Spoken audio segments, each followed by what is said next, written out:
The news, because hey, we talk about the news sometimes. Now this one, it's an homage to your other show, Corey, your other wife over there besides your actual wife, Erin, with Podcast of Terror. This is Mike Flanagan is going to direct Stephen King's The Shining sequel, Doctor Sleep. Now, I'm not a huge horror movie fan, as told. I'll get to the joke before you can, Corey. As told by my last appearance on Podcast of Terror, where we talked about The Nightmare Before Christmas. I apologize. No, we didn't. We talked about Edward Scissorhands. Oh yeah, that's right. Sorry, Edward Scissorhands. Sorry, Nightmare Before Christmas probably would have been better. God damn it! It really wouldn't have. Yeah. So, and I've always say that I'm a horror fan, second to my wife, who is the real horror fan. So one thing that should be said first: neither of us have read Doctor Sleepless by Stephen King. I think I've listed a number of times the 3 books that I've read by Stephen King. One was Eyes of the Dragon. Second was most of the first book of the I think the Dark Tower series, The Gunslinger. I never quite finished it off. And then the third one was his book about writing, Stephen King on writing. I love on writing. I enjoyed Eyes of the Dragon when I read it as a kid, but everybody always said this is nothing like any of his other books. And I can't remember fuck all about The Gunslinger. But I thanks to my wife, I've seen The Shining way too many goddamn times because it seems like it was always on. I haven't watched the documentary about it on Netflix that I would like to check out at some point because I'm more interested in that. It's probably kind of important to say that I'm not a big Kubrick fan either, but I know that they did a TV miniseries version of The Shining with Steven Weber that I haven't been able to see, and I hear is more true to the book than Kubrick's version with Jack Nicholson. I can't think of her name right now. But this is from Mike Flanagan. Mike Flanagan did a movie that I really enjoyed on Netflix called Hush, which we reviewed on Podcast of Terror kind of early on. He also did Oculus, which I didn't like as much. It seemed like the ending was a little too obvious to me. He did a Ouija movie. So he's been in the horror genre. And a few years ago, Stephen King did what was a sequel to The Shining about Danny, I believe, as a grown-up called Dr. Sleepless. And Dr. Sleep. Dr. Sleep. Sorry. Yeah. And so how is this going to work as a movie? Is it going to be referential to The Shining that most people have seen and know? So here's my question for you on that one. When did that Shining come out? That Shining came out in the 70s. In the 70s? Yeah. So in theory, that the actor who played Danny Torrance... Sorry, 1980. 1980. So that he would be in his 40s. So you could, in theory, do... because as it says here with the synopsis is basically the Dr. Sleep follows... Stephen King wrote it in 2013, and it picks up the life of Danny Torrance, now in his 40s. He's struggling with the same demons of anger and alcoholism that plagued his father. So you could, in theory, get someone who is in their 40s. Danny Lloyd, who played Danny in the movie, is actually 2 years younger than me, or a year and a couple months. But he was born in 1973, January 1st, 1973. But he hasn't acted since 1982. He did The Shining. He played a young G. Gordon Liddy in an autobiography of him. And that's it. He hasn't done anything else. So I don't know that we're going to get him back. It seems like he's made his decision not to do any more films. Shelley Duvall, who I keep thinking about, I don't know if she even survives. But that's where we don't have to get him. We don't have to get him. But that's the whole point of the book, is that, we can, if it's age appropriate and everything. The book, I think, was written probably about 5 or 6 years ago. 2013. Okay, yeah. So I agree with that. I'm just saying that the selling point of the book was that it was the sequel to The Shining. The selling point to the movie, I feel like, is going to have to reference that original Shining movie. Because that's what more people know. They certainly don't know the miniseries from ABC. Mm-hmm. The problem is that, one, Stephen King didn't like the Shining movie. It was not very true to what his book was. He had a lot of arguments with what was done in it. It was a Kubrick film, not a Stephen King story film.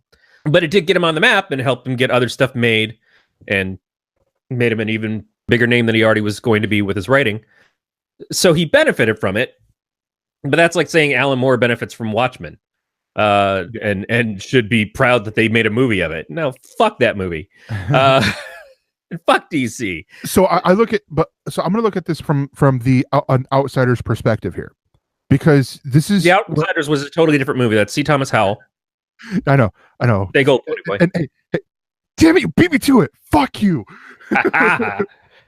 But as a horror movie outsider, like hearing and seeing the news headlines of, like they're doing this reboot, and they're bringing in, like this person from the original and it's going to be in the original timeline, and Friday the 13th has, and the Nightmare on Elm Street have splintered out into so many different storylines. It seems like that it's like a tree, like a root system from a tree, to where it wouldn't be past me that it would be a sequel to the movie, because that's what, like I said, that's what everyone's going to know, but a loose sequel. So it's going to, follow the main plot, which I'm assuming the main plot of the movie is similar to the main plot of the book. The main plot is that it takes place in the Overlook Hotel and has to do with ghosts and stuff, and maybe the descent in the madness of Danny's dad. What I like is that when you come back to a movie after 20, 30 years of being away from the property, is all the chances and stuff you can take with it. So I expect there's going to be a point in time where Danny's mother gets blown out of an airlock into space and then uses the Force to fly her way back in. And that will please the True fans. Much like everything does. No, and that's the thing. The Shining is beloved. Mm-hmm. Either you love The Shining book, or you love The Shining movie, or you love both. You can absolutely love both, or you can not give a shit about them. But it's such a beloved property, and there are so many expectations from both aspects of it. It's going to be one of those things that's hard to please true fans, and I'm throwing up air quotes here. Yeah. Because they're going to have an expectation of one or the other, and making that happen is not going to work. There are people who argue that the It movie that came out last year doesn't hold up because Tim Curry wasn't Pennywise in it. And Tim Curry was a great Pennywise on a very reasonable reproduction of that story on, again, an ABC miniseries. I don't think that he was the Pennywise from the book. I think that what they did in this movie was probably closer and far scarier, because it's a modern day horror film where they had an R rating and it could do a lot more. But it's still funny to me that as great as I think that movie is, and as much as I appreciate the miniseries before it, how many people argue against the new movie because, well, it's not Tim Curry, so it's not as good. And I love Tim Curry, and I get that. But it's the argument of, you're shitting on my childhood, which everything that's new, versions of old things or continuations of old things, is somehow shitting on somebody's childhood. So that's basically what we produce here in Michigan, California, United States, wherever you're at in this country. It's just shit. We just produce shit all the time. We're a methane godland. And that's the problem I have with that outlook on things. Because it's the glass half full, half empty debate. If you say the glass is half full, generally you can, to quote Monty Python, you could always look at the bright side of life. Not going, oh, this next movie's going to suck. Fuck you for bringing up Monty Python. Once Graham Norton died, the whole thing went to pot. Yeah. Speaking of pot, gncast.com/pot, you can hear all of your horror stories. Maybe at some point we'll actually do The Shining. Yeah. But it's one of those that, like, then things are going to suck and you're just going to be, a dick and all that about things, when, I will agree, things that I like, they have plot holes. We were talking about this before the show. Valerian I love that movie. It has plot holes. It is like, and I will be the first to admit it. It is basically The Fifth Element. Like, the base plot of The Fifth Element is in here, but still, it's good to see. I was leery with Spider-Man: Homecoming, because I'm like, okay, this is the third time since I've been a teenager that we are doing another Spider-Man property, with a new person as Spider-Man. and not even in the cool James Bond way, but just, well, we've had a spat with the director. Let's recast, start from scratch, get this new, get someone else in here.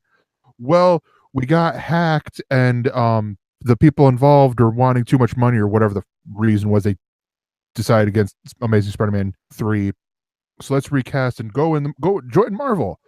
Yeah, I can be pessimistic, or I can look at it like, all right, how are they going to do this? Are they going to make it, are they going to make it better? Are they going to make it to where I love Spider-Man again? And they did. That's where I'm hoping with this is like, how are they going to fix? Because maybe this could fix some of the problems from the Shining movie that everyone had, problems with about, and even Stephen King. Well, Stephen King had the problems with it. I don't know that many people had the problems with it. Over the years, they've built up because, they listen to Stephen King and believe in his side of things and stuff as the creator of the original story. Or, they just say, no, fuck it. Stephen King can't fucking finish a book to save his life. Everything just ends in some weird whacked out way. He writes great stuff for about 80% and then just fuck all at the end. So he's goddamn lucky that Kubrick made a good movie out of his shitty ass talent. Whatever your tastes, it is not for me to judge. Yeah. I just Mike Flanagan is doing stuff that is original and now deciding that this is something that he wants to do. Now it may put him into a higher echelon as a Hollywood director taking a big property like this, or maybe it's just like something that he absolutely loves. I just admire the balls to do the follow-up to one of Stanley Kubrick's, seminal films, and the balls to do a Stephen King adaptation when it's right now. Stephen King is a very hot commodity. So cool. Yeah. Good on him. The next article here is that the producers of Gotham, hold on, wait for it, are teaming up for a Superman prequel series, Metropolis. I love Superman. I can't wait to see a regular series of Superman on my TV screen week after week. That's awesome. I just was thinking the other day, like they should use Superman more in that Supergirl show, because Supergirl is on there and she flies around in the costume all the time. And I'm like, that's great. I dig Supergirl too. But Superman, man, he's my favorite. I want a show about Superman. And I know that they're already doing a show called Krypton. And I was like, well, goddamn, Superman can't be on Krypton because they all died. So a fucking Superman show taking place in his home city of Metropolis. That's great. Tell me more. So this, okay, it's executive produced by John Stevens and Danny Cannon. Cannon will direct the first episode as he did with Gotham. And the pilot will be written by them as well. So this is right now, from what I've seen, going to follow Lois Lane more. So Lois Lane is Superman's girlfriend. That's cool. I'd expected to see her because she's there with Superman, right? Wrong. As far as I can tell, wrong. So here's the other problem that we haven't hit on. It's not going to be on Fox. It's not going to be on CW. It's going to be on the DC branded digital service operated by Warner Brothers Digital Networks. DC, they're the people who make Superman. Yes. Golly gee, mister. I can't wait for the Superman show. Oh my god. All right, so people who first of all wonder where that fucking Billy Batson came in from. Yeah. Wonder why do I detect a sense of facetiousness in Corey's tone? Yeah, you fucking do. Because it should have been given away to you from the very beginning. This is from the people who make Gotham. Gotham is great as a Batman show that has no fucking Batman. But just everything else in Batman's universe, not him. You know what you do after that? You say, well, I'm tired of just pissing on one side of the DC Trinity. Let's go for the next.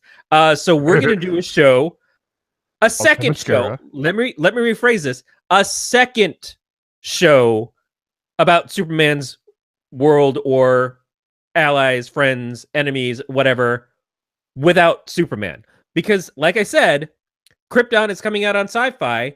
It already doesn't feature Superman. Just all the stuff that happened before Superman got there.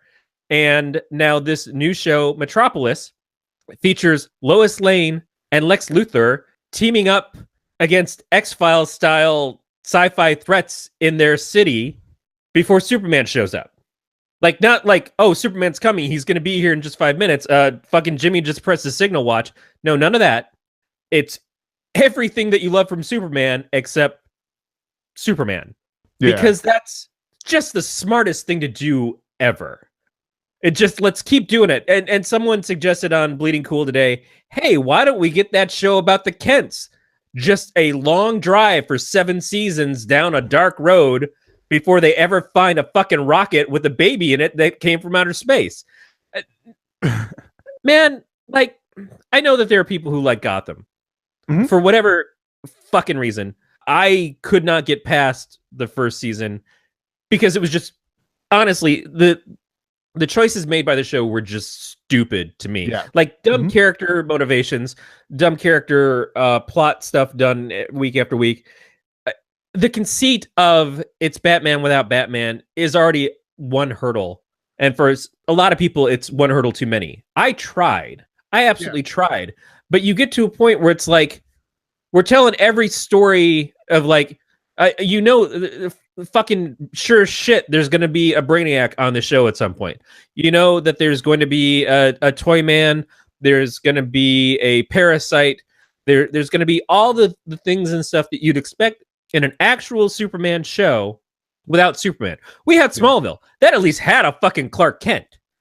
See, this is where I sort of come into with this too, because I will point out, not really full disclosure, but just to mention, head honcho of the network, Dave Nelson, is a big fan of Gotham.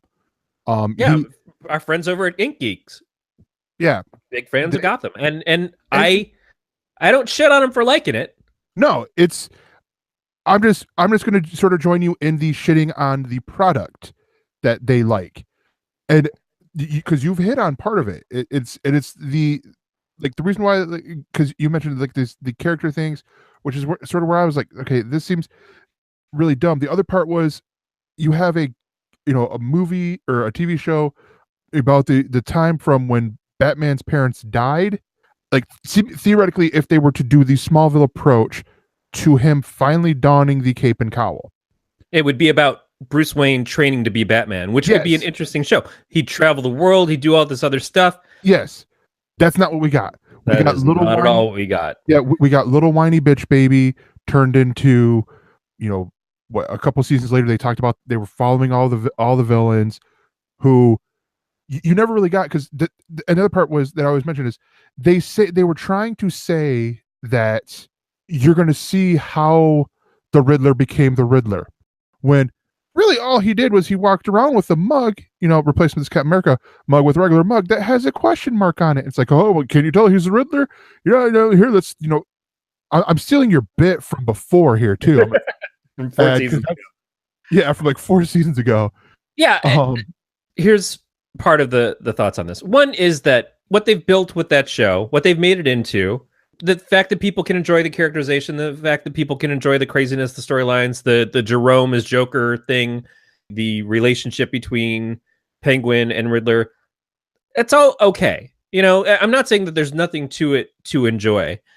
What I'm saying is that it's still a weird step to take, that they keep going to this well of, what's great about Wonder Woman is not Wonder Woman.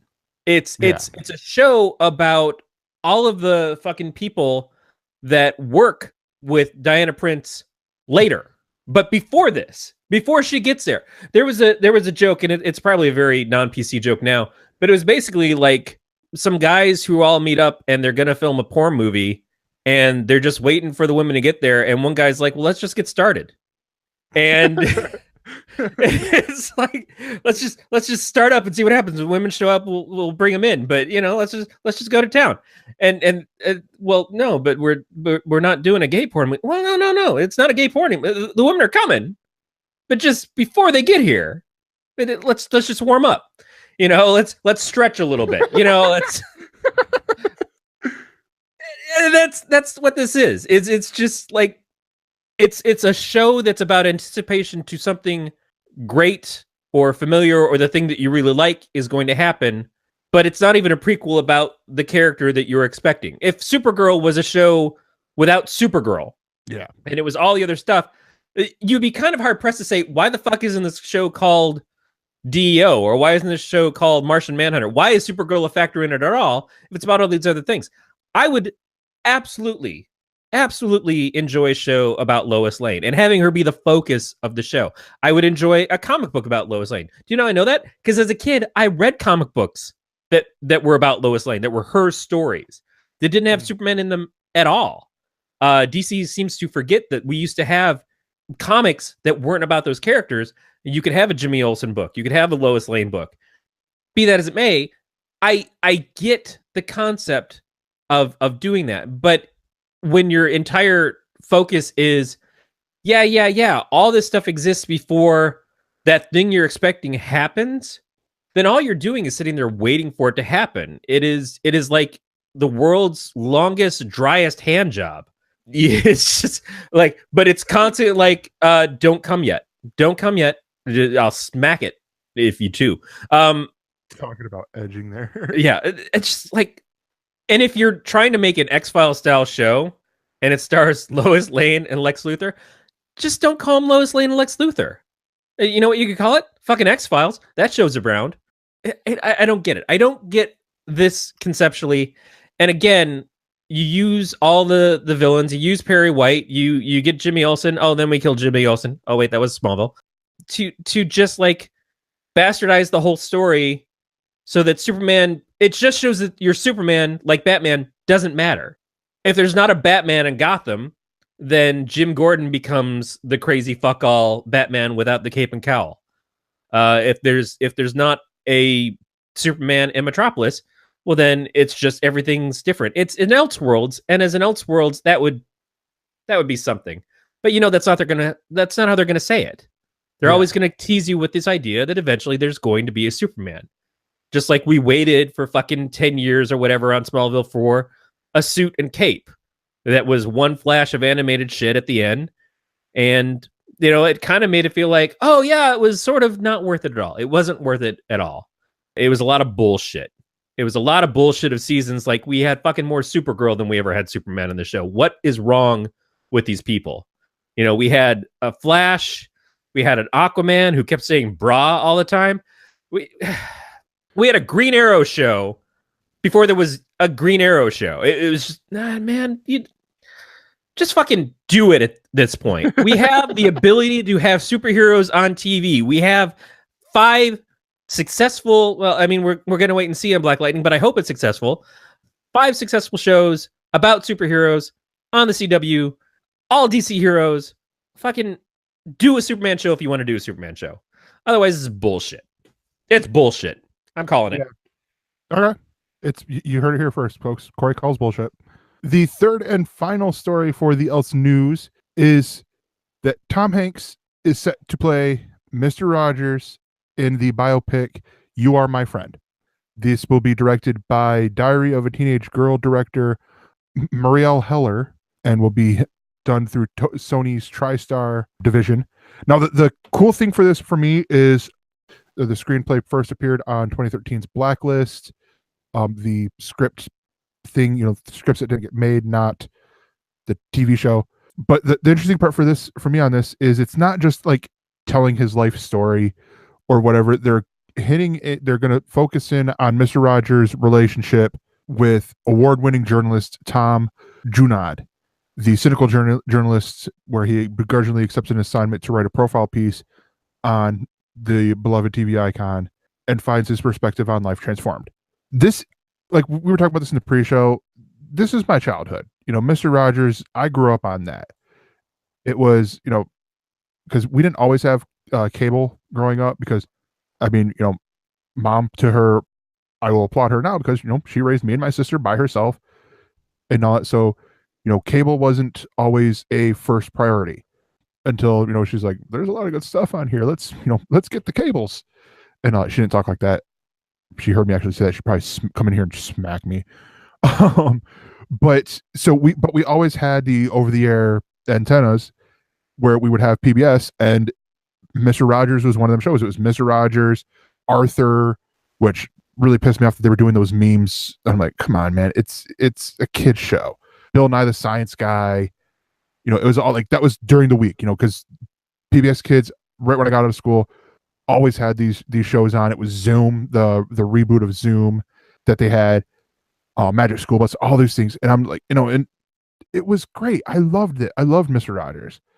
So it's cool for me to see this movie because it's going to shed some more light on who he is, because a lot of people, I'm not going to say they're wrong for saying this, but they're always like, oh, he was a little weird and creepy. I'm like, no, he just wanted to share kindness with people.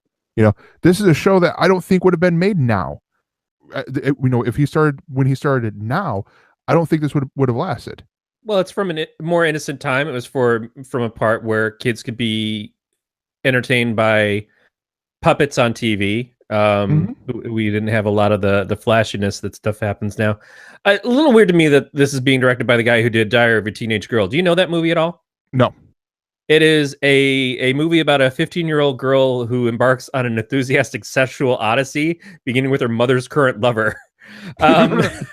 So right off the bat, anybody who wants to make a case of like creepy, you might have some ammo there. But realistically, Mr. Rogers was a very sweet-hearted man who taught kids about acceptance and creativity and exploring their imagination and stuff. I just hope this doesn't fuck with my plot, which was doing a movie version of Mr. Dress Up, but it goes along the lines of the talented Mr. Ripley. Still, I think that this is sweet. This is great. And Tom Hanks is like the sweetest man in Hollywood. We all love him. And I think that it makes really good sense that he would be the one chosen to play this part. Yeah. If not likeness, I think he could just do a really good job at it. It's the kind of thing that you just hear and you kind of imagine it in your head. And while it may not be exactly what comes out, you just feel a warmth swell. Yeah. That Grinch's heart through 3 sizes that day. And then he had to go see a doctor, and the doctor said, you have, onset heart disease. We have to operate, but your insurance won't cover it. And also your dog has cancer. Because I bring joy. I think this is cute. I think this is really sweet. It's much the same as if someone did a movie about the Bob Ross, art of painting stuff, which we're probably getting in Deadpool. But yeah, I think it's good. And I watched Mr. Rogers when I was a kid too.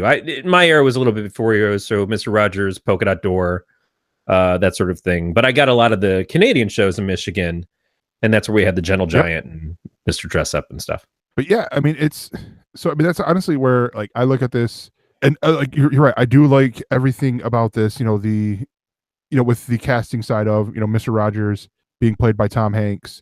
And it doesn't sound like it's a movie about Mr. Rogers, like we're following him around in his life. It's an interview movie. It's probably going to be more about the character who's interviewing him and his journey after and while getting to meet Mr. Rogers. Yeah, definitely. I don't know. I'm so down with this, to be honest. I think this is going to be cool. I think it's going to be really nice. Yeah. It sounds like one of those things that's going to come out around Christmas time, and everybody's going to go ooh and ah over it and see it on Christmas Day with their families. Yeah, I could definitely see that. And nothing wrong with that. No, not at all. But yeah, so that is going to do it for the news. And before we get to the Else View, we have a message for you. We mentioned it before. We're going to mention it again. We have a Patreon over at patreon.com/galacticnetcast. You go there, you could donate as little as you want, as much as you want. It doesn't matter. Well, I mean, it matters that you're donating, but we're not like, do it. Hey, do this. I'll put it to you this way. The more you donate, the more people donate, so share this with your friends. If you think they'll like, not even just the ElseNerds, but the Galactic Network as a whole, if there's a show on here that they would like, share it with them, share us with them. And then if they like it, tell them, hey, support them. Because then, the more money we get, the more that we can actually do this stuff that we love called podcasting, to where we can actually, you'll see us with, maybe some better equipment, maybe the ability to watch more things and stuff like that. And you can do that really simply by going to patreon.com/galacticnetcasts. You can also go over to gncast.com/support, which will have a link to the Patreon page. That's basically the big way you can help us out. And we would appreciate it if you did. Thank you. For more on this Galactic Network podcast, go to gncast.com. That's gncast.com.